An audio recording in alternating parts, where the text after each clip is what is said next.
حضرت موسیٰ علیہ السلام کا زمانہ مبارکہ ہے. ایک شخص نے اپنے کزن کو، اپنے چچا کے بیٹے کو، چچا زاد کو قتل کر دیا اور خود ہی اس کا مدعی بن کے حضرت موسیٰ کے پاس آیا کہ بتائیے جناب میرے اس بھائی کو کس نے قتل کیا ہے؟ حضرت موسیٰ نے ایک سادی سی بات کی. کیا فرمایا؟ وَإِذْ قَالَ مُوسَىٰ لِقَوْمِهِ إِنَّ اللَّهَ يَأْمُرُكُمْ أَن تَذْبَحُوا بَقَرَةً. حضرت موسیٰ علیہ السلام نے اپنی قوم سے کہا کہ اللہ تمہیں حکم دیتا ہے کہ ایک گائے ذبح کرو.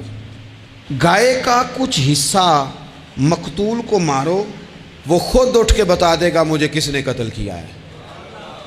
یہ پہلا سپارہ ہے قرآن مجید کا، آپ اس کو دیکھ لیں. یہ آیت نمبر 67 سے شروع ہو رہا ہے.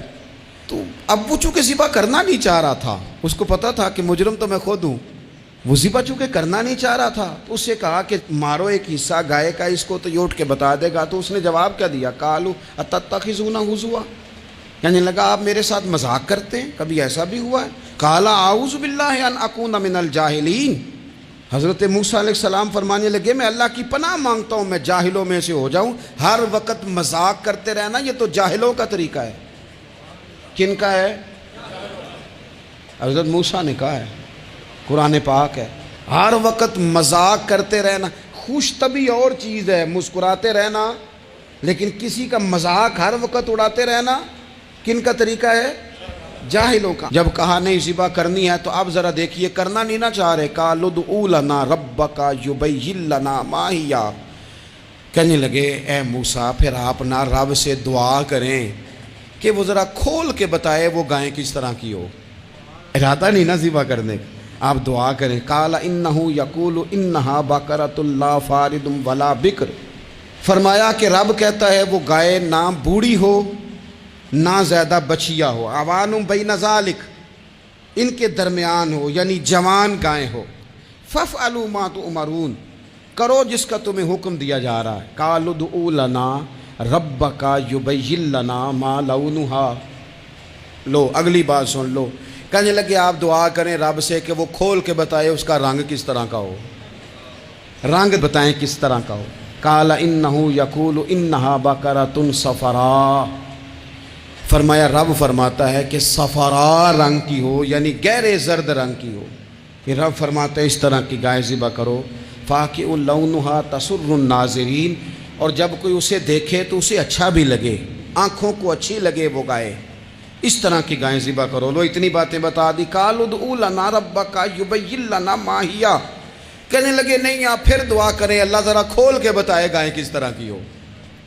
ان البقرہ تشابہ علینا، ہمیں ذرا گائیں پر شبہ پڑ گیا ہے کس طرح کی ذبح کرنی چاہیے. وَإِنَّا انشاءاللہ لمہتدون، اگر اللہ نے چاہا تو ضرور ہم ہدایت پا جائیں گے. پھر اللہ تعالیٰ نے فرمایا کہ قال انہ یقول انہا بقرۃ لا ذلول تثیر الارض، گائیں اس طرح کی ہو کہ وہ کبھی کھیتی میں نہ چلائی گئی ہو، یعنی اس کو کبھی کام نہ اس سے لیا گیا ہو. بیل کو لوگ لگاتے تھے نا، جو کام آج ٹریکٹر سے لیا جاتا ہے وہ گائے بیل سے لیا جاتا تھا.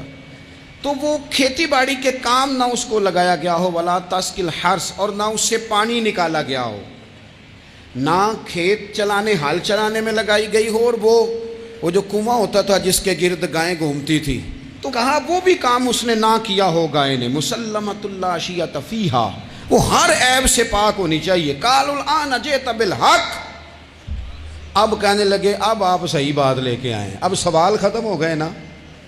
کہنے لگے اب آپ بات فذبحوہا، انہوں نے ذبح کر دی. وما کادوا یفعلون، پر ایسا کرتے نظر آتے، لگتا نہیں تھا کریں گے ذبح پر ذبح. اچھا یہ گائیں پھر ملی کیسے؟ امام خازن کہتے ہیں کہ ایک نیک آدمی تھا، تو اس کا آخری وقت آ گیا، تو اس کے پاس جو کل جمع پونجی تھی وہ ایک بچیا تھی، گائیں کی بچی، بچیا ویڑی، اس کے پاس وہ ایک بچیا تھی صرف. تو اس نے اس طرح کیا کہ اس کی گردن پر ایک مہر لگائی، اللہ کے نام پر بطور امانت اس نے اس کو جنگل میں چھوڑا. کہا یا اللہ میرا بیٹا ایک ہی ہے، وہ بھی چھوٹا ہے، اس کی حفاظت کرنا اور میرے بیٹے کو پہنچا دینا. بچہ بالغ ہو گیا، اس کی ماں نے کہا بیٹا جو امانتیں رب کے پاس رکھوائی جائیں نا ان میں خیانتیں نہیں ہوا کرتی، جا کے جنگل میں آواز دے تیری گائے واپس آ جائے گی۔ اس نے جا کے جنگل میں آواز دی کہ وہ جو میرے باپ نے امانت رکھوائی تھی وہ کدھر ہے؟ وہ نشان لگی ہوئی گائیں دوڑتی ہوئی اس کے پاس آئی۔ واللہ خیر الرازقین، جب رب بندوبست کرے، جب اللہ بندوبست کرے تو پھر معاملہ اور ہوتا ہے۔ وہ گائے آ گئی۔ اب اس نے کیا کیا اس نوجوان نے کہ وہ گائے گھر لایا، ماں سے آ کے کہا کہ اماں یہ تو اللہ نے فضل کر دیا۔ ماں کہنے لگی پتر حالات ہمارے خراب ہیں، منڈی میں لے جا اسے بیچ دے، لیکن سودا میری مرضی کے بغیر طے نہ کرنا۔ کس کی مرضی کے بغیر؟ کس کی؟ اماں کی مرضی۔ اور سنو یار، تھے کچھ لوگ جن کو لوگوں نے تانے بھی دیے کہ تم ماں کے پیچھے لگ گیا ہے، لوگوں نے بڑا کچھ کہا، پر جو ماں کی مرضی پہ لگیں ناکام نہیں ہوتے زندگی میں۔ یہ دیکھو ماں کی مرضی پہ لگا۔ اس کی قیمت کتنی تھی گائے کی؟ بڑی مہنگی تھی، پر 3 دینار کی تھی۔ منڈی میں لے گیا، 3 دینار اس کی قیمت لگ گئی۔ تو ماں نے کہا تھا میری مرضی کے بغیر سودا نہ کرنا۔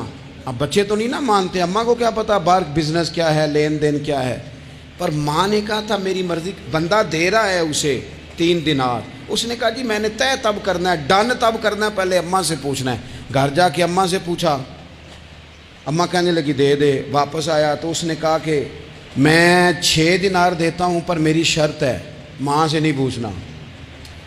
اس نے کہا تو 12 بھی دے، ڈن تب بھی ہونا ہے جب اماں نے کہنا ہے۔ وہ جب اس طرح کی اس نے گفتگو کی، واپس اپنی والدہ کے پاس گئے، کہنے لگے اماں سمجھ نہیں آتی، 3 دینار کی گائیں بندہ 12 میں خریدنے کو تیار ہے، شرط لگاتا ہے کہ اماں سے نہیں پوچھنا۔ تو والدہ کہنے لگی پتر پہلے اس سے جا کے پوچھ کیا وہ ہے کون؟ یہ کوئی روحانی معاملہ ہے، کوئی غیبی مدد ہے، پوچھ۔ اس سے جا کے پوچھا تو وہ کہنے لگا میں تو فرشتہ ہوں اللہ کا، تو نے گائیں بیچنی نہیں، اس لیے کہ تیرا باپ بھی نیک ہے، تیری ماں بھی نیک ہے، رب تیرے رزق میں برکت پیدا فرمانا چاہتا ہے۔ ماں باپ نیک ہونا رزق میں برکت ہو جاتی ہے۔ ماں باپ نیک ہوں، ان کی صالحیت کا اثر پہنچتا ہے بچوں تک۔ رزق حلال کما کے لانے والے ہوں تو گھر میں برکت ہوتی ہے۔ جا کے کہا کہ تیرے ماں باپ نیک تھے، اسے نہ بیچنا گائے کو، تو کیا کریں؟ کہنے لگے بنی اسرائیل والے سوال کر کر کے خود مشکل میں آ گئے۔ اب وہ ایسی گائے جو جوان بھی ہو، یہاں تو ہر غریب آدمی اپنی گائیں یہاں لگا دیتا ہے، کھیتی باڑی میں یہاں لگا دیتا ہے، کنویں میں پانی نکالنے میں تو یہاں تو ہر ایک کی گائیں، تو ایسی گائیں جس کا رنگ بھی اتنا پیارا ہو، زیادہ بوڑھی زیادہ بچی بھی نہ ہو، اور ابھی تک کھیت میں بھی نہ لگی ہو، وہ سوائے تیرے کہیں نہیں ہے۔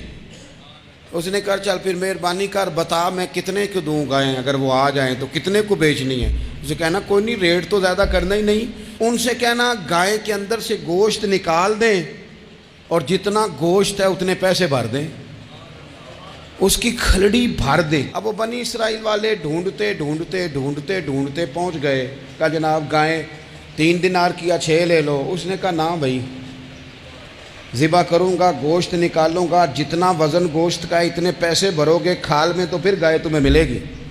اب مجبور تھے، کیا کرتے؟ ابن کثیر حدیث لائے ہیں، امام سیوطی نے در منصور میں بھی لکھی ہے، نبی پاک صلی اللہ علیہ وسلم نے فرمایا سنو جوانوں، اور اسے دل کی تختی پہ لکھو، نبی پاک علیہ السلام نے فرمایا اگر بنی اسرائیل والے زیادہ سوال نہ کرتے تو اتنی مشکل کا شکار نہ ہوتے۔